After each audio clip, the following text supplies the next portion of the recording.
Let's get right to it. There's a lot to discuss today from teams that are playing well and teams that aren't playing so well. And one of the things about teams that aren't playing so well, they get a little pressure, get a little frustration, get a little stress, little steam gets released from time to time. What you need to know this morning begins in Cleveland, where Baker Mayfield, the Browns quarterback, meeting with reporters on Wednesday. And his Wednesday press conferences are, I think, informative.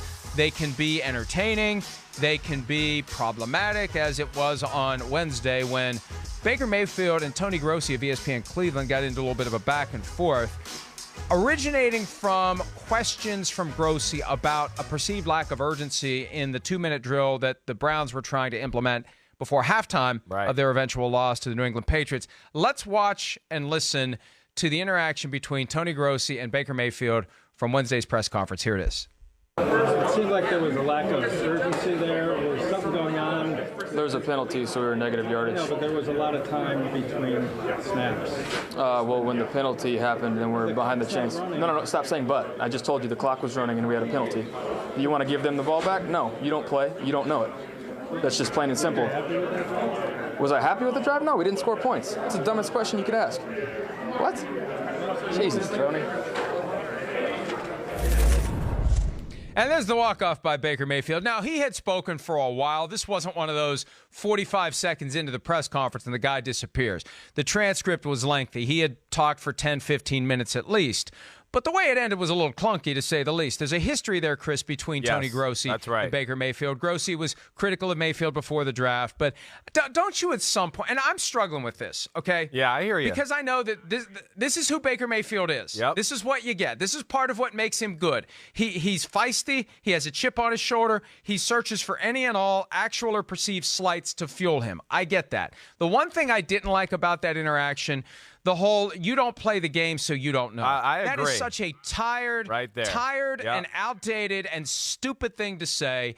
And because Tony Grossi has been covering the NFL since years before Baker Mayfield was even born. Yes, I know. He knows the game. Yes, he does. It's an intelligent point. Right. Lack of urgency in a 2-minute drill is an intelligent question to ask. So don't act like the guy doesn't know because he doesn't put on a helmet and run out there. So anyway, I've said enough. Again, I don't know how to feel about this. Yeah. I didn't like it. But I'm not mad at Baker Mayfield because that's who Baker Mayfield is. I don't want to make excuses for him, but that's who he is. It is who he is. You're right about that. I don't think there's any, question. He's fiery. I mean, he's feisty. That is why we like him, 100%. Now, I'm with you. I think the part that bothered me the most is just jumping on Tony Grossi there when, okay, if he doesn't know the game, then teach him. Tell him. Give him the answer. Don't just walk away. I mean, let him know. Now, I understand. The point that was being made there was, Cleveland had the ball at the end of the first half, right? They're down. What was it at the time? 17-7 maybe? I have forgotten it. But they're down either way, and they don't want to punt the ball back to Tom Brady, the New England Patriots, and have them score to end the half and then be down even farther. So that's the part that they're arguing about. But when you're a team like this, okay, struggling, and of course Baker Mayfield's not playing his best football either, this is just not a good look. And for people who already think, oh, the Cleveland Browns they're rattled, they're immature, they can't handle some of these situations, now they're under the microscope and they're starting to melt. You're just giving credence to those thoughts to where it's really going to go under the microscope even more, and people are going to continue to dissect every little thing you say and your body language. And that's where Baker Mayfield's going to lose the benefit of the doubt because, to a lot of people, it's going to look like, oh, gosh, Baker Mayfield's cracking here. He's cracking under the pressure. And I don't think that's the case at all. I do think it's just because he's feisty and mad and wants to win. But either way, as we know, the perception can become reality very quickly in the NFL. And this kind of opens the door for that kind of talk right there. Yeah, I agree with you completely. And again, I don't want to make excuses for him. I understand this is who he is, and it has served him well. That's the problem. That attitude, that chip on the shoulder has served him well. But from time to time, it creates awkward and unfortunate moments like his interaction with Tony Grossi. And it was 17-7. I doubted myself there for a second, but it was 17-7. The Browns had the ball, and they got the penalty, like you said, and they didn't want to punt it back. So they kind of moseyed along to let the clock go down a little bit to kind of play that in-between. Okay, maybe we get a first down and go. If we don't want to give them too much time to get the ball back. And that would be a reasonable explanation. It is. The problem right. is there's that history, there's some heat, there's some frustration. I noticed in reading last week's transcript from the Baker Mayfield press conference that there was a moment where he and Tony Grossi, mildly in comparison to yesterday, but Baker Mayfield was giving it to Tony a little bit. And I understand he's going to hold a grudge. That's fine, especially guys at that age. They're more likely to hold a grudge, and if holding a grudge serves you well, if it makes you motivated, it makes you focused, it makes you driven, then so be it. Mayfield took to Twitter after he did the walk-off, and he said this: everybody wants to hear the truth until they actually get it. I am who I am and always have been. Wait, he's going to be Popeye for Halloween. Don't call it emotional when it's convenient and then passion when it fits. I care about winning, so yeah, I'm frustrated. If I was to act like it's okay to lose, then y'all would say that I've gotten complacent. My sense of urgency is an all-time high, and if I offend anybody along the way, that's too bad. I like that better than I apologize to anyone who I offended, because no one ever means that when I say it. Why not just say, if I offended anyone, that's too bad. Deal with it. That's who Baker Mayfield is. I'm not saying it's right or wrong. That's who he is, and it served him well. I just thought it was an unfortunate moment yesterday. And you're right, Chris. It's one thing to be that way if you're 5-2. Right. If you're that way when you're 2-5, it just adds to this perception that everything is crumbling. Well, I get home last night and I turn around, sports channels and want to hear just, hey, it's, the World Series talk. I would just want to watch some sports stuff. That's the number one thing I hear on every channel you go to. Oh, hey, is he cracking? Sounds like he might be cracking. Oh, man, the pressure. Is it getting to them in Cleveland finally? Is Baker Mayfield starting to feel the pressure for the first time? That was the talk, 3 different channels. So there it is. He already started it with that. You can be passionate and mad and everything like that. Where this went overboard just a little, okay, and again, Baker Mayfield makes some good points. You can't win always sometimes as a professional athlete. You take it too easy, everybody go, oh, damn, he doesn't want to win enough. You get too mad and passionate, people go, oh, he's crazy, he's flying off the handle. But where this is just a slightly different, okay, and I side with Tony Grossi here, you can show passion and not be rude still. And that's where I think I don't like it. Hey, I don't, yes, Tony Grossi and you have an issue because Grossi found out that you wanted to be flown first class when you were going around for draft visits, which in itself is so freaking insane that NFL teams don't do that already is laughable, okay? But that's where the history comes from. And at some point, just squash it. Hey, you can be a little curt with them and not always give the greatest answer and be charismatic with them, but don't be rude.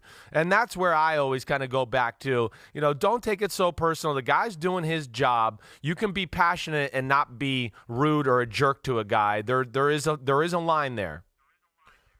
I have noticed that the local reaction to this has been to side with Baker Mayfield, and that typically happens if you're going to attack the star player, then as the reporter, you're going to get the brunt of it from the fans. Nationally, though, it's been more anti-Mayfield than anti-Grossi. Right. And now, and you know what? Maybe Baker Mayfield, he's gonna keep a list of everybody who says something bad about him, and that's going to fuel him. And we're all going to be paying for it if we said something bad about him over the course of the last 15 minutes. Although I don't think we're saying.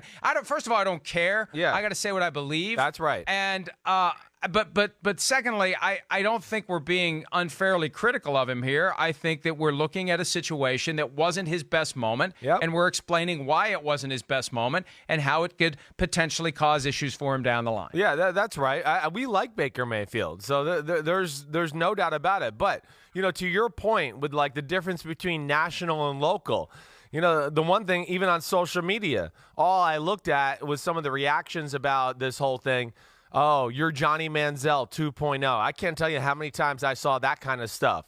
Even in some of the comments underneath your articles on ProFootballTalk.com, just skimming through it. Because, I like to skim through just to kind of get a feel for the heartbeat of the fan and things like that. And it was all the same type of stuff. So, again, that's where you just got to be careful because after a while, the perception will become reality. And I know you and I both like Baker and his passion and his competitiveness and all of that. But I just thought this kind of borderlined on being rude more than passionate. And look, he's a young guy. He's still finding his way in the NFL. These kids get thrust into a high-profile, big spotlight. And when you have that great rookie season that defied expectations and made you a guy who was on the verge of becoming a short-list franchise quarterback, that just created higher expectations for 2019. And so far, it hasn't worked for the Cleveland Browns. Now, they've had a difficult schedule, but they haven't handled adversity well yet.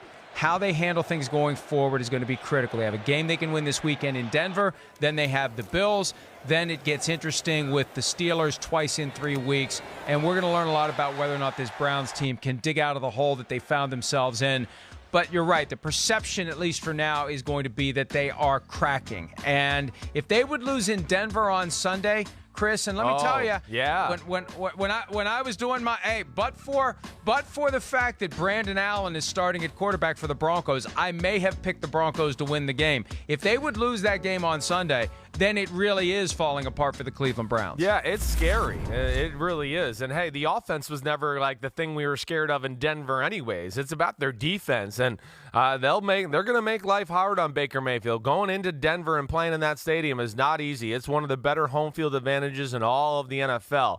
And even, I'm with you, I'm going to pick the Browns, but even with Brandon Allen at quarterback, I think they're going to give him a tough time. And if they go there and struggle and win, or struggle and somehow find a way to lose, people are going to point back to this right here. Was this a distraction? You know, is he still cracking? All of those things, and that's where it's unfortunate. The Browns have talent. Gosh, they just got to stop shooting themselves in the foot in football games, and that just goes to the immaturity of them as players and their coach trying to find their way right now. So I still have some hope that maybe they can go on a run, because what I see on film is still a lot of good stuff. It's just when they have a bad play, it's tragically bad, like 3 turnovers in a row, and they look up and they go, oh, we're down 17-0 in New England, and we haven't even broke a sweat yet. Hi, I'm Mike Tirico, and thanks for watching. Make sure to hit subscribe for the latest news and highlights from NBC Sports.